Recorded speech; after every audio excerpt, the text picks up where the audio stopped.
France has turned to the left and elected Francois Hollande as its new president. Already he has promised to be pro-growth and renegotiate existing austerity packages. To find out what a socialist president means for France and indeed Europe, I am joined by Dr. Douglas Yates, who teaches at the American University of Paris. Douglas, it's great to speak to you again. Is this an election which Francois Hollande won, or was it a case of anyone but Nicolas Sarkozy? Well, it was very close, and I believe it was a combination of both. Clearly, when the National Front is voting for Francois Hollande, there is an anti-Sarkozy sentiment in place. But I think Francois Hollande also deserves a lot of credit for playing his hand very carefully. The debate on Wednesday night was understood to be a possibility for Sarkozy to trounce on his opponent. And Francois Hollande had a mastery of the data. And although no one claimed he won that debate, everyone was clear he didn't lose. Also, Francois Hollande was very careful in courting the extreme right. He even said things like National Front voters, he understands them. This is close to anathema, and in the past would have been unheard of.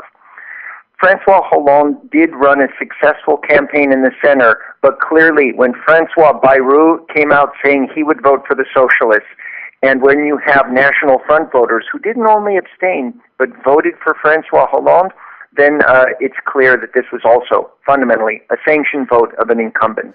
He's been painted as anti-austerity. Does that mean he's going to tear up everything his predecessor agreed to? He will find himself, for the first few months, with a little leeway. And I believe as he prepares for the legislative elections, he's going to want to do some Keynesianism. That is, he's going to want to inject some money into the economy, because everything for him depends on growth. However, after a few months, he's going to find that policy is untenable, and he's going to be very limited in his ability to pursue spending and injecting money into the French economy. He'll probably, within a year, have to return to austerity. What lessons will Europe's leaders take from this election? Because Brussels is still talking up austerity, but for politicians it's much harder to sell at home. That's right. Perhaps one of the lessons other European countries will learn is that if you do too much austerity, you'll provoke a reaction, either of the extreme right or from the left. The two real winners in this last presidential election were Jean-Luc Mélenchon, who managed to bring the former communists to almost 11%, and Marine Le Pen, who resuscitated her party from the dead.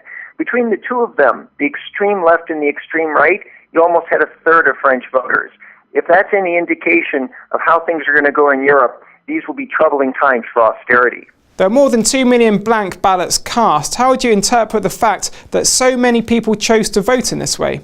The blank votes represent two things. One, Marine Le Pen called upon National Front voters to show up and vote blank.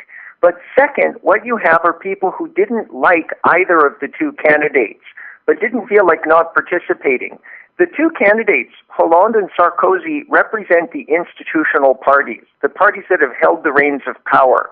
And the growth of anti-system parties is probably what you see reflected in blank votes. Now, the way the French system works is that there will be a parliamentary election in June. Do you expect the far-right National Front to play a big role, or will it just be a case of the French public giving a mandate to Francois Hollande? Well, this is probably the most important question, because Marine Le Pen banked everything on getting seats in the legislative elections. Her strategy is simple. The electorate has demonstrated that the National Front could be producing viable candidates in maybe 60, 70, maybe up to 100 different districts. But the French elections, two-round elections, which usually produce a duel between the two top vote-getters in the presidential elections, in the legislative elections, often produce three candidates in the second round. This situation, called triangulation, can leave Marine Le Pen's National Front opposing a UMP or Gaullist center-right candidate and a left candidate. That is, if there are three people in the second round, one is National Front, one is UMP, and one is Socialist, unless the UMP makes a deal with the National Front, the Socialists stand to gather quite a large number. At any rate, there's no question that Marine Le Pen will be able to get 20% of the seats in the National Assembly commensurate with her 20% of the vote in the presidential elections.